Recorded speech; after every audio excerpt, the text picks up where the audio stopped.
Mga kabiday, sa magandang oras sa lahat at welcome po sa aking channel. Nako, eto na. Dito mapapatunayan mga kabida, na talagang napakalawak talaga itong corruption po, sa kasalukuyang administrasyon po, mga kabida. Mantakin nyo sa isang pagdinig ho ng Committee on Finance dyan po sa Senado, isiniwalat po mga kabida, ni Secretary Vince Dizon ng DPWH na out of 1,700 classroom building construction mga kabida, 22 lang po ang natapos. Bakit? Saan pala yung iba? Bakit hindi ho natapos po mga kabida? Okay? Kaya nga, dahil ho dito, nag-react itong si Attorney Rodriguez at even itong Department of Education po mga kabida. Eto, unahin ko muna, ito hong reaction po ni Attorney Vic Rodriguez mga kabida, Meron po siyang post actually sa kanya hong Facebook account, Okay? Ang kanyang post dito mga kabida, ang titulo, Bangkarote na Liderato. Okay? Bangkarote ang liderato ng ating pamahalaan at malinaw na mali ang direksyon na tinatahak ng ating bansa sa ilalim ng Marcos Jr. Administration. Ayan. Trilyong piso ang inanod sa baha ng korupsyon patungo sa bulsa ng mga kurakot na opisyal ng Bongbong Marcos Administration. Lahat tayo dapat may pakialam sapagkat hindi basta-basta pagnanakaw sa kaban ng bansa ang nagaganap. Ito ay lantaran, organisado, walang puso't konsensyang pagkait ng disenteng buhay sa ating mga kabataan at pandarambong sa kanilang karapatan ng magkaroon ng kinabukasan na may dignidad at dangal. Sa gitna ng kurakot, korupsyon at higit na mas maraming bilang ng mga substandard at ghost flood control projects kumpara sa naipatayong bilang ng mga silid-aralan, nasaan ang Pangulo? Mahiya ka naman. Ayun. Yun yung sabi po ni Attorney Vic Rodriguez, mga kabida, galit na po. Okay? Na-shock talaga ako doon ho sa sinabi po ni Secretary Vince Dizon, mga kabida. Na out of 1,700 classroom building construction, ng DPWH, dyan po sa Department of Education po mga kabida, 22 lang po, ang natapos po dito, Nung nakaraang DPWH leadership po, mga kabida, and most probably, nung panahon po ni Secretary Manuel Bunuan, mga kabida. Eto, may reaction po ang Department of Education po, mga kabida, tungkol ho dito, Okay, balita mula sa News 5, classroom budget ibalik sa DepEd sa 2026.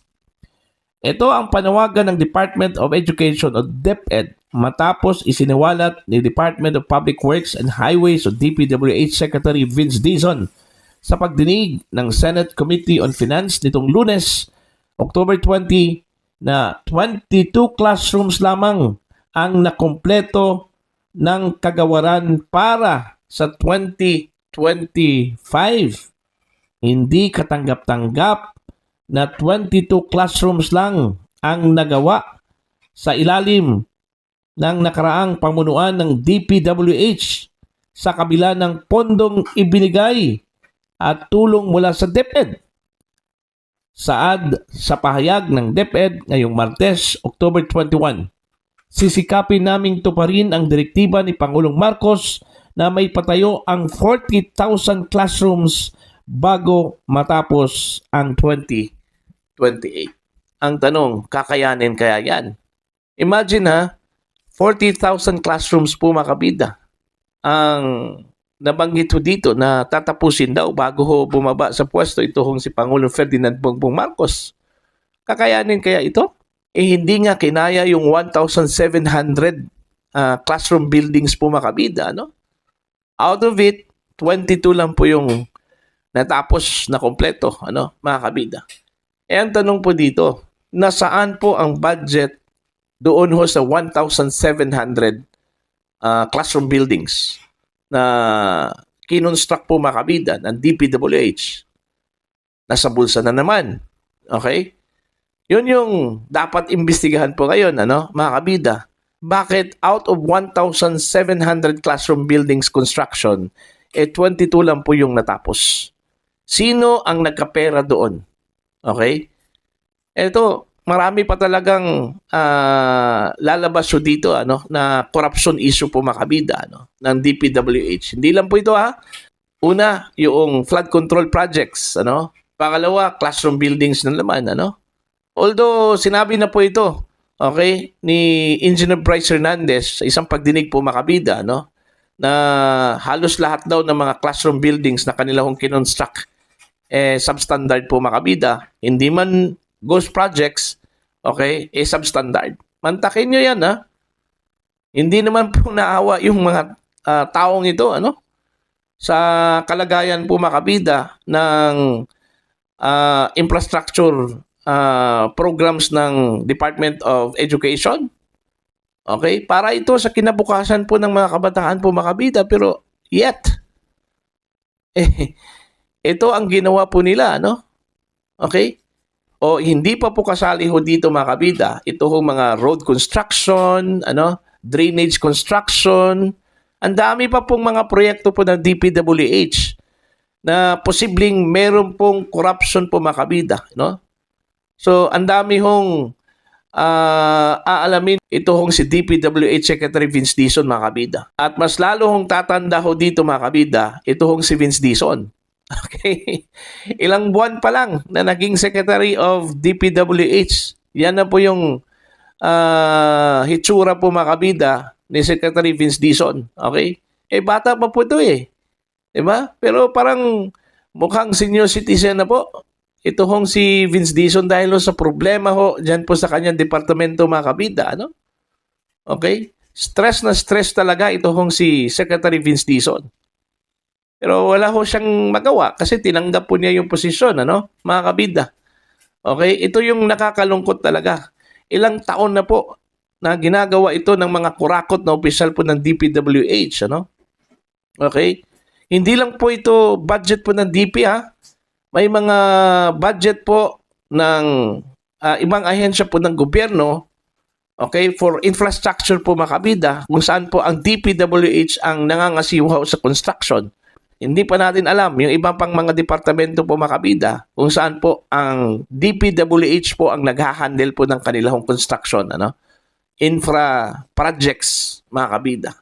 Kaya nga ito, sabi ko nga matindi talaga ito, napakalawak yung galawan po ng mga DPWH officials dito mga kabida. Halos lahat ng mga departamento siguro ng gobyerno may hawak na mga construction contract. Ito hong DPWH po mga kabida at yan dapat aalamin po sa investigasyon po ng ICI at iba pang mga investigating body po dito, mga kabida. Duda po ako, hindi po ito matatapos po, Kahit na po bababa po sa pwesto itong si Pangulong Ferdinand Bongbong Marcos, Kung titingnan po natin yung lawak, mga kabida, ng corruption. Dahil dito, mga kabida, mas pumabor po ako doon sa panukala po ni Senator Win Gatchalian, na i-reboot ito hong Department of Public Works and Highways mga kabida. Meaning, i-overhaul lahat. Okay? Lahat ng mga empleyado tanggalin mga kabida. Mula sa opisyal hanggang sa pinakababa. Okay? Parang na to hindi pwedeng may tira dyan mismo sa DPWH. Kasi parang systemic na po. Kumbaga, nakakahawa na po ito, mga kabida. Kaya kailangan na sigurong i-reboot ito, i-reformat, anong tawag pa dyan? Hindi pwedeng i-reorganize yan, reshuffle, hindi pwede yan. Tanggalin talaga. Okay? Baguhin ang sistema. Okay? Tanggalin ang mga empleyado, tapos mag-hire po ng bagong mga empleyado at mga opisyal po ng DPWH. Okay? So, yun po mga kabida, ano? Pero malabo daw 'yan. Sabi po ni Jose Claire Castro, hindi daw maaring mangyari 'yan, ano, mga kabida. Kasi unang-una po ang dami yung babayaran po mga kabida ng gobyerno, ano, sa mga empleyado at opisyal po ng gobyerno, ano, na matatanggal diyan sa DPWH mga kabida, ano. Okay? Kaya nga I don't know kung anong solusyon ho dito. Kasi parang hopeless na ata, no? Tayo kung masasawata po itong corruption po mga kabida. Kasi dangdang taon na po ito eh. Nangyari ano, mga kabida. Okay? Hanggang ngayon, mas lalo po ngayon, ano? Kumbaga, nag-evolve ang corruption mula nung umpisa hanggang ngayon. Okay?